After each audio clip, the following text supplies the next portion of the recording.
Hello friends, welcome back to our channel. दोस्तों, आज की इस वीडियो में हम आपके लिए अम्ब्रेला प्लाजो की कटिंग और स्टिचिंग लेकर आए हैं। दोस्तों, अम्ब्रेला प्लाजो की कटिंग करने के लिए आपको किन किन नाप की ज़रूरत होगी, पहले तो ये जान लीजिए। तो दोस्तों, सबसे पहले आपको अम्ब्रेला प्लाजो काटने के लिए ज़रूरत होगी प्लाजो की लंबाई की। उसके बाद ज़रूरत होगी दोस्तों कमर की, और फिर उसके बाद ज़रूरत होगी हिप की। ये 3 साइज़ दोस्तों अम्ब्रेला प्लाजो काटने के लिए आपको बेहद ज़रूरी है। उसके बाद दोस्तों, हमने जो अपने प्लाजो की लंबाई रखी है वो रखी है 28 इंच, और कमर रखी है 30 इंच, और हिप रखी है 36 इंच। तो ये जो एक साइज़ है दोस्तों, नॉर्मल साइज़ है, मतलब कि छोटा साइज़।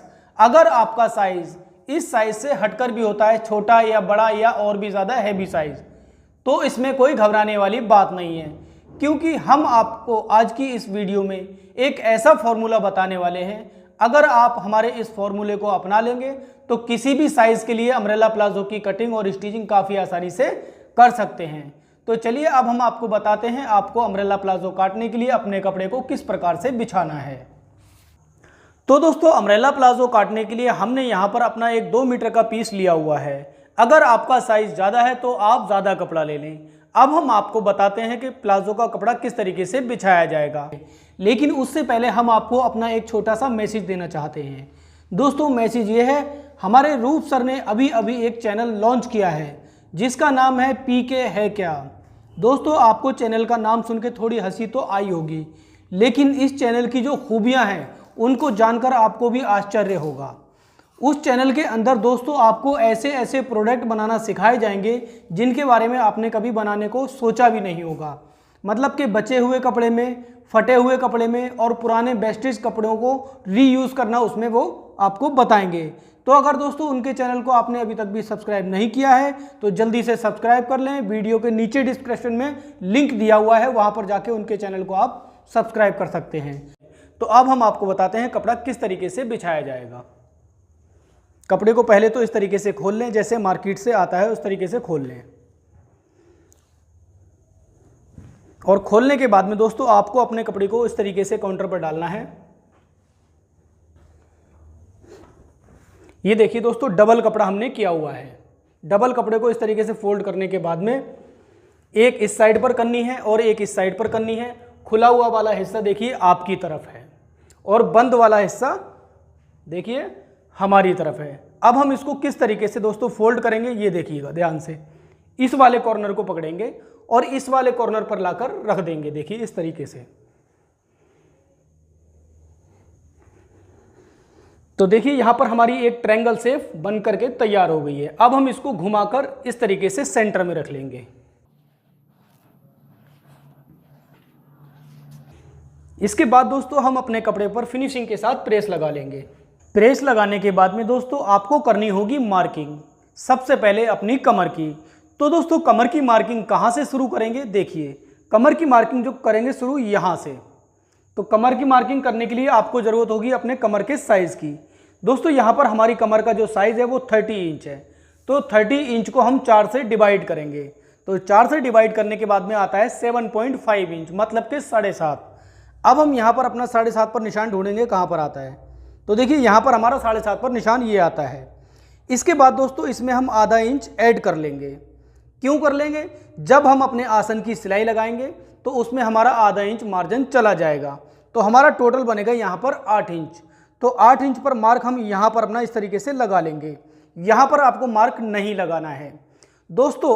अब इसके बाद अगर आपका साइज कुछ भी होता है, आपको उसका 4 से डिवाइड करना है, और 4 से डिवाइड करने के बाद में आपको यहाँ पर अपने इंची टेप को लाते हुए आधा इंच का मार्जिन उसमें ऐड कर देना है। इसके बाद दोस्तों आपने जो ये निशान लगाया है, इस निशान से इस कॉर्नर तक नापेंगे आपका कितना आ रहा है।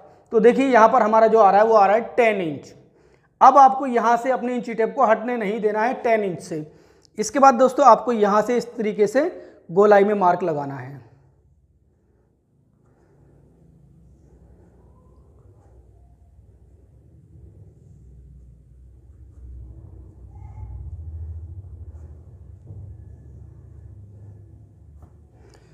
अब हम अपने इस निशान को थोड़ा डार्क कर लेते हैं।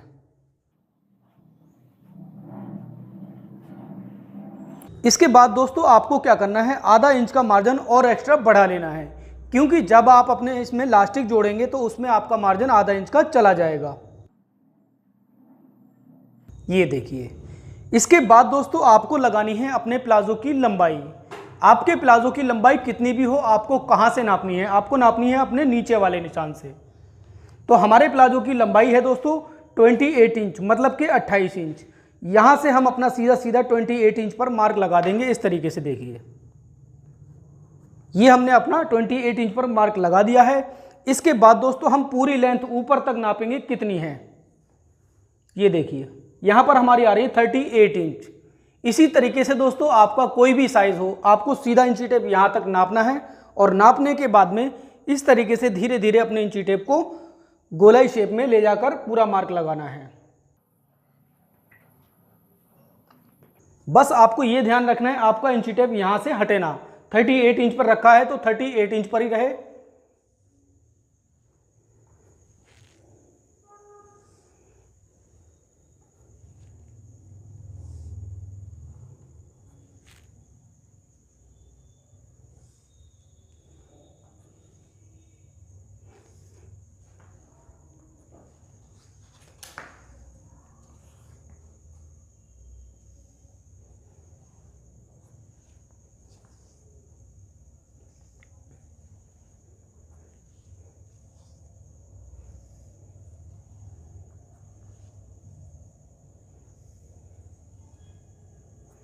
तो ये हमने अपनी पूरी गोलाई में निशान लगा दिया है। इसके बाद हम आधा इंच का मार्जिन और लगा लेंगे, क्योंकि हमें इसमें नीचे की तरफ पीको करनी है।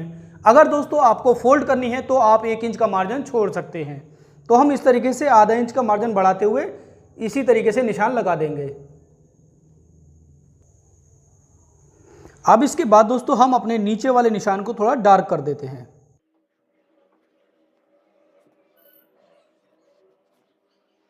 ये हमने अपने निशान को डार्क कर दिया है। इसके बाद दोस्तों आपको लगाना है अपने आसन का निशान।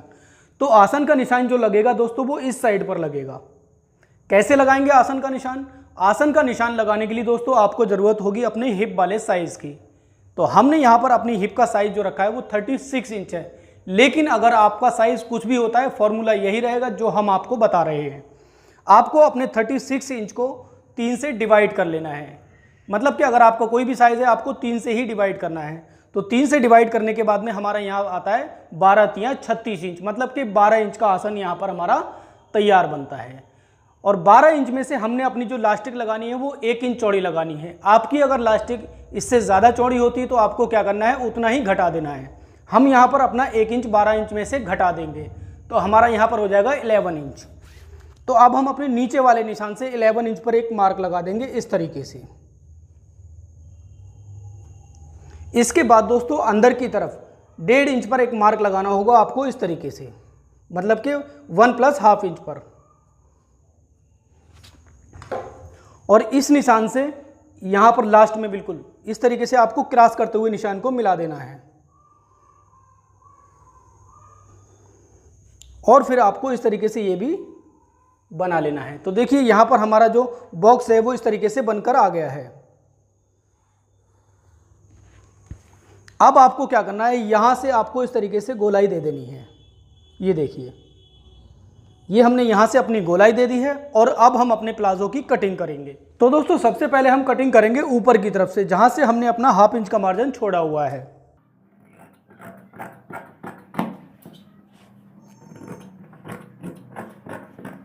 और ये जो गोलाई वाला आप मार्क देख रहे हैं इस पे आपको सेम कटिंग करनी है बिल्कुल। ये देखिए ये हमने यहाँ पर अपनी गोलाई की कटिंग कर दी है। तो ये हमारा आसन हो गया। इसके बाद दोस्तों हम कटिंग करेंगे अपनी नीचे से, जो हमने अपना नीचे की तरफ अपना ½ इंच का मार्जिन छोड़ा हुआ है।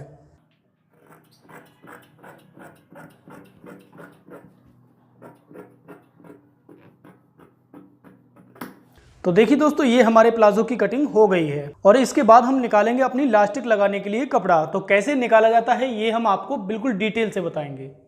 तो दोस्तों लास्टिक लगाने के लिए हमने जो अपना कपड़ा निकालना है वो निकालना है अपने बचे हुए कपड़े में से। तो ये हमने अपने बचे हुए कपड़े पर फिनिशिंग के साथ प्रेस कर ली है। और इसके बाद हम आपको बताएंगे किस तरीके से आपको लास्टिक के लिए अपना कपड़ा निकालना है।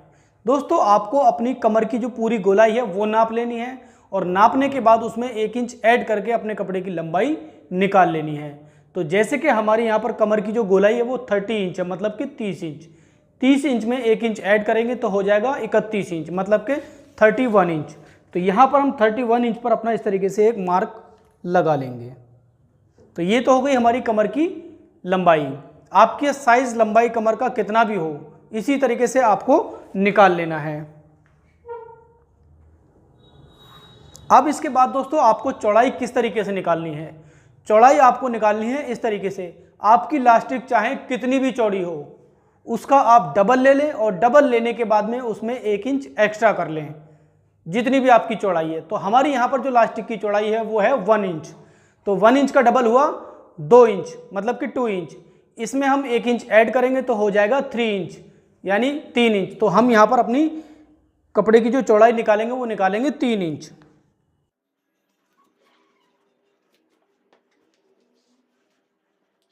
तो अब हम अपने इलास्टिक वाले कपड़े की कटिंग कर लेते हैं।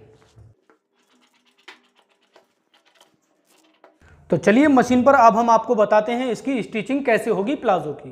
तो दोस्तों स्टिचिंग करने के लिए आपको सबसे पहले अपने ये पल्ले कुछ इस प्रकार से खोलने होंगे दोनों, ये देखिए।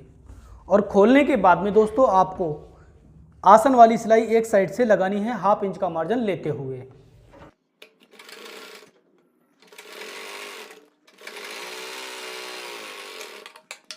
तो दोस्तों ये हमने अपनी आसन वाली सिलाई लगा दी है। इसके बाद हम क्या करेंगे, इसको इस तरीके से खोलेंगे। ये देखिए ये हमारा दूसरा वाला आसन है और इसकी इस साइड पर ये भी हमारा दूसरी साइड का आसन है। इसके बाद देखिए दोस्तों ये हमारी टोटल जो कमर है ये है, इसमें हम अपना जो 31 इंच लंबा कपड़ा काटा था उसको जोड़ेंगे। तो कैसे जोड़ेंगे, पहले हम अपने प्लाजो को इस तरीके से सीधा करेंगे। सीधा करने के बाद में अपनी पट्टी को ऊपर की तरफ उल्टा रखते हुए इस तरीके से इसके ऊपर रखेंगे और रखने के बाद में 1/2 इंच का मार्जिन लेते हुए पूरी पट्टी को अटैच कर देंगे।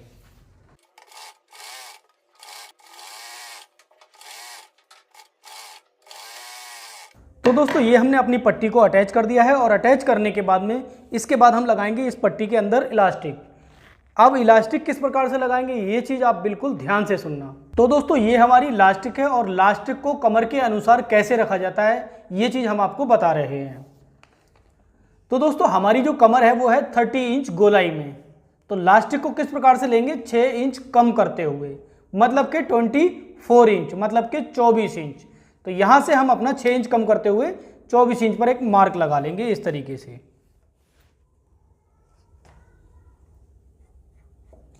अब दोस्तों इसके बाद आपकी कमर का साइज चाहे कितना भी हो आपको उसमें 6 इंच कम करके इलास्टिक ले लेनी है। तो यहाँ पर हम 6 इंच कम करते हुए इलास्टिक को कट कर देते हैं। इसी में हमारा मार्जिन वगैरह सब कुछ हो चुका है। अब हम अपनी इलास्टिक को प्लाजो में अटैच करेंगे। तो कैसे करेंगे ये चीज़ भी हम आपको बता रहे हैं।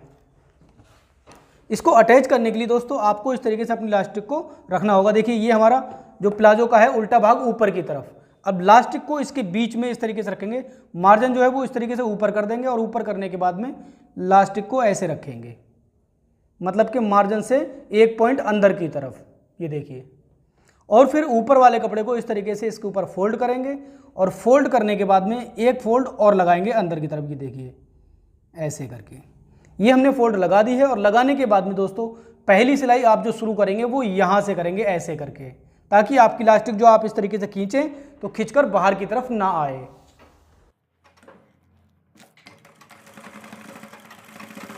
तो ये हमने अपनी इलास्टिक को अटैच कर दिया है। इसके बाद दोस्तों हम जो सिलाई लगाएंगे वो लगाएंगे अपने कपड़े की इस वाली किनारी पर। देखिए ये जो किनारी बनकर हमारी तैयार हो रही है, लेकिन आपको एक चीज़ का ध्यान रखना है, अंदर की तरफ आपकी जो इलास्टिक है उस पर सिलाई नहीं चढ़नी चाहिए। ये देखिए इस तरीके से आपको सिलाई लगानी है।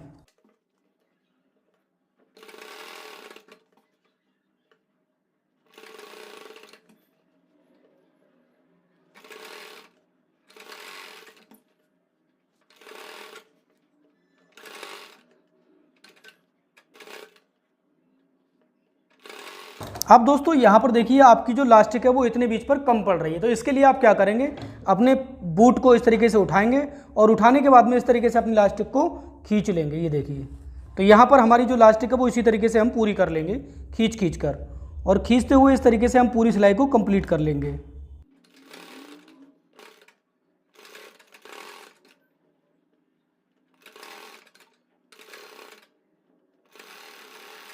और यहाँ पर आने के बाद में दोस्तों आपको अपनी लास्टिक पे फिर से टाँकी इसी तरीके से बांध देनी है जैसे कि यहाँ पर बांधी थी।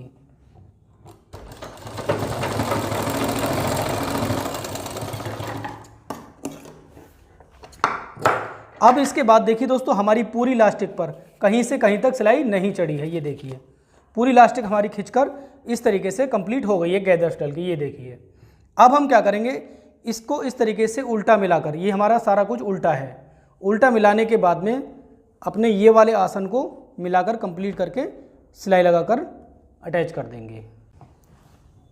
तो यहाँ पर हम अपनी दोनों लास्टिक को सही तरीके से मिला लेंगे, ऊपर नीचे ना हो, और यहाँ पर टाँकी बांधते हुए पूरी सिलाई लगाएंगे।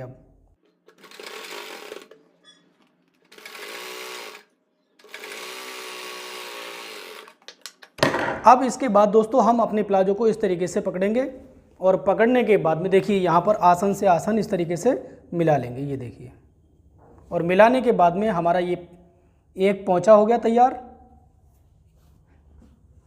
इस तरीके से। ये देखिए ये आसन से आसन मिला दिया, ये हमारे गैदर से मतलब कि गिदरी वाला जो हिस्सा है, तो अंदर की तरफ हम अपनी पूरी सिलाई कंप्लीट कर लेंगे इस तरीके से 1/2 इंच का मार्जिन लेते हुए। तो देखिए दोस्तों ये हमारा सेंटर आ गया है। सेंटर में आपको क्या करना है, बिल्कुल एक दूसरे से जॉइंट सही तरीके से मिला लेना है और मिलाते हुए ही आपको अपनी सिलाई को लगाना है।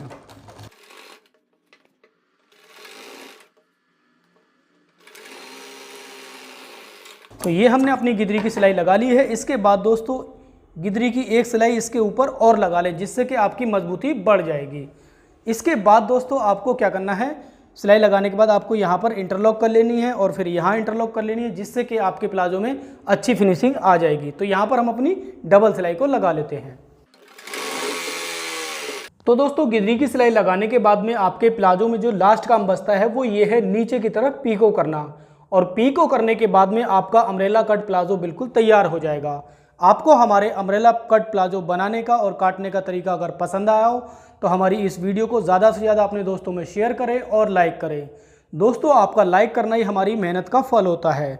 और दोस्तों साथ ही हमारे चैनल को सब्सक्राइब कर लें और घंटी के आइकन को क्लिक जरूर कर लें ताकि हमारी हर आने वाली वीडियो की नोटिफिकेशन आपको समय समय पर मिलती रहे। दोस्तों अगर किसी कारण आपको नोटिफिकेशन नहीं मिल पाती है तो कोई टेंशन वाली बात नहीं है, क्योंकि आप हमें फेसबुक पर और इंस्टाग्राम पर रूफ फैशन पॉइंट के नाम से फॉलो कर सकते हैं, क्योंकि हम वहां पर आपके लिए बहुत ही अच्छे अच्छे डिज़ाइन के फ़ोटो डालते रहते हैं।